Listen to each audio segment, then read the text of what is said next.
How crazy would it be to eat crows and skunks just to survive the winter, or to eat cow pies or tree bark?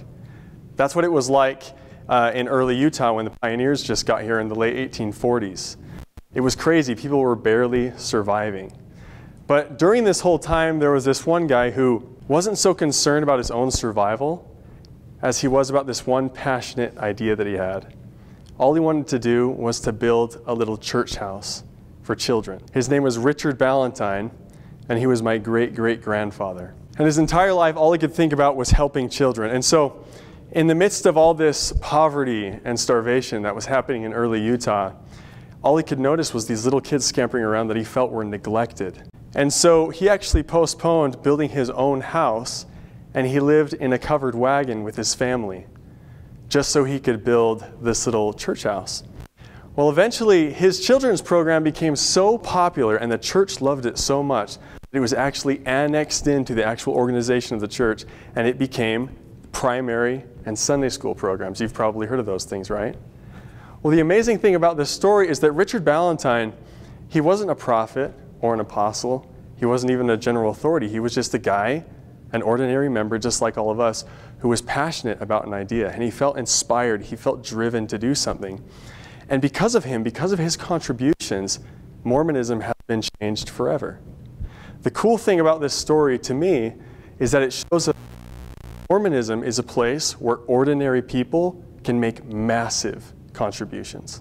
See, and that's kind of an interesting thing that I want to talk about, because right now, especially in the media and popular media, Mormons are kind of these brainwashed, helpless people that are trapped inside of a cold, rigid, authoritarian institution. An institution where they can't think for themselves and where their leaders pretty much have all the influence, right? People view us as they kind of like they view North Korea, where citizens literally don't have any rights at all. They can't express themselves. They can't contribute within their own community. To me personally, now I joined the church when I was 15 years old. To me personally, Mormonism really has never felt that oppressive. Mormonism, as it is today, really is, to me, is the result of the contributions of the lay membership of the church. I want to talk a little bit about a woman named Sarah Granger Kimball. In 1842, this was a woman that lived in Nauvoo, and she was just absolutely obsessed with this one idea. And she would think about it all the time. And she worked with her seamstress, Margaret A. Cook, and she would always talk to Margaret A. Cook, and she'd say, what if we could get women together, like Mormon women together? Wouldn't that be awesome if we could form some sort of club or maybe like a sorority? We could just do so much more good. We could do so much more service than what we're currently doing. And these two women eventually formed a little society called the Ladies' Society. And they went around Nauvoo knocking on the doors and asking other women to join their society. And eventually this picked up and it became really successful. Joseph Smith found out about it. And he was so inspired by these two women. He said, you know what? Not only am I going to endorse your little sorority, but I'm going to incorporate it into the church. And it's known today as what? The Relief Society, right? The amazing thing, though, again, Sarah Granger wasn't a prophet or an apostle. She was an ordinary lay member of the church. She's one of my heroes. Another hero that I have is Ronald C. Hills. Now, this was a guy that was super passionate about helping LDS teens. And in the 70s, he was kind of noticing, you know, a lot of LDS teenagers, they're getting out of school and they're spending the summer months kind of lonely. They're not really connecting with other teens. They're not forming friendships. They're not having spiritual experiences. They're not partying and having fun. And so he said, what if I could create a program that was really fun, kind of like a party, but it was also really spiritual too. And it could be intimate and they could make friends. And so he created a program called EFY. It became so successful and so powerful that the church annexed it into the church education system. Again, not a prophet or an apostle. He was just a guy who was inspired and driven to do good in his life. And because of this, he was able to contribute, and Mormonism is forever changed. You know, in fact, many of the organizations today that we would, as Mormons, that we would consider the church, were actually originally created by ordinary lay members. These are just some examples, and there are dozens more.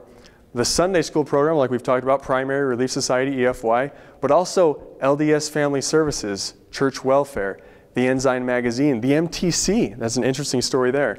Church Education System, Brigham Young University itself.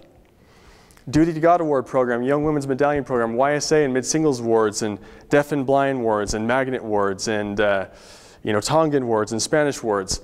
Perpetual Education Fund, the Perpetual Emigration Fund, and the Mormon Tabernacle Choir. There's awesome stories behind all these things, but the point is that there are dozens more of programs that began with passionate people, that a lot of them our age, that just wanted to do good, that wanted to contribute, that wanted to build the kingdom, and that wanted to strengthen Zion. We can clearly see that Mormonism is a place where ordinary people can contribute in massive ways. So kind of back to the idea that a lot of people view the church as kind of a really rigid authoritarian institution. I would actually say that the church is a lot more bottom up than people think. In fact, I would even say the Church of Jesus Christ of Latter-day Saints is just as much of a bottom-up organization as it is a top-down. We believe in prophets and apostles. We believe in revelation. We believe that the Lord speaks to us, but we also believe in our own ability to innovate and to create. We believe in revelation, but we also believe in collaboration.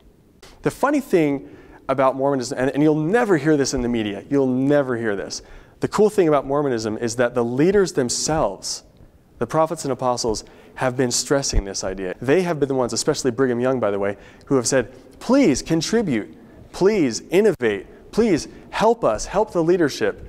They have been inviting us to help, inviting us to reach out and do something. Brigham Young once said, I am afraid that this people have too much confidence in their leaders, that they settle down in a state of blind security, trusting in their leaders with a reckless confidence that in itself would thwart the purposes of God and weaken the influence they could have on their leaders.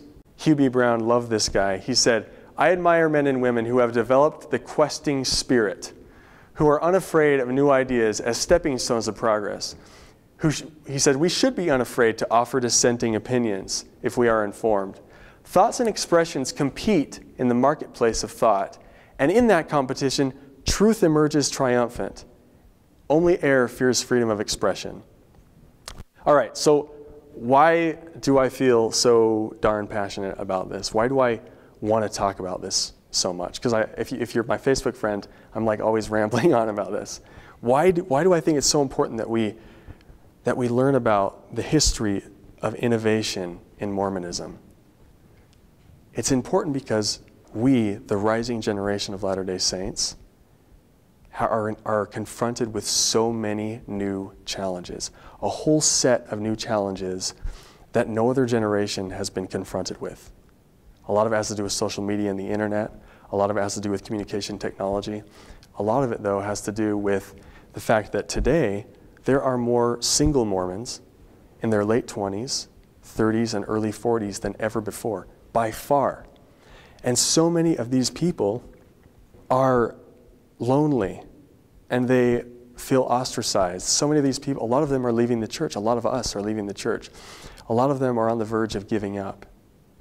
And it's so important that we realize that we can do something about this, that we can reach out to each other. Imagine if Richard Ballantyne, when he got to Utah, and he was in his wagon, and he was noticing that there were all these starving, impoverished kids walking around, and they were kind of neglected. What if he said, you know what, I do feel inspired, but if it was real revelation, then it would be coming through the church leaders, and so I really shouldn't get involved. And you know, the Lord is probably, he'll handle it. He's probably okay with how it is right now. What if Sarah Granger Kimball, what if she said, you know what, if the brethren are okay with women not forming anything, and they haven't tried to say anything about it, or they haven't done it in the past, maybe they're okay with it. Maybe the Lord doesn't really want me to form a sorority. What if she thought that? What if Amy Lyman, the woman who created LDS Family Services, what if she thought, you know what, if it needs to happen, I'm sure that the church leaders will do it. I'm sure the church will come up with something. What if Ron C. Hills, what if he said, you know what, yes, there are a lot of teenagers and they do need help, they do need some sort of program, but if it really needed to happen, the brethren would have already done it. The fact that it doesn't exist is probably evidence that it shouldn't exist. What if people thought like that? Well, let me tell you something. Brigham Young he bitterly hated that line of thinking. He said, suppose that the people were heedless, throwing the whole burden upon the leaders, saying, well, if the brethren who take charge of matters are satisfied, well, then so are we. This is not pleasing in the sight of the Lord. He went on and he said in a different discourse, those who are led entirely by another person, suspending their own understanding, will never be capable of entering into the celestial glory. Like I said, he was a passionate speaker. He used a lot of harsh language. He says, who will? Those who are inspired with the true independence of heaven.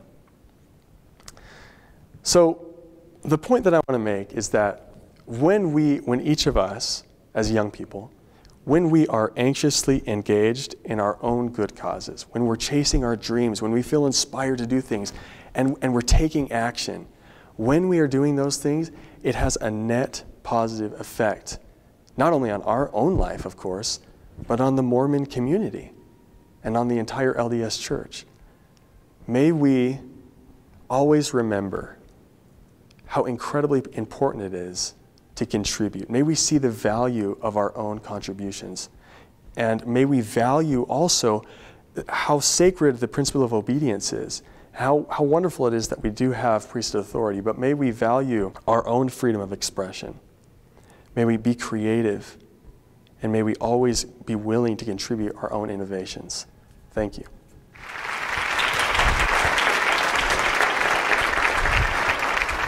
Thank you, guys. Thank you very much.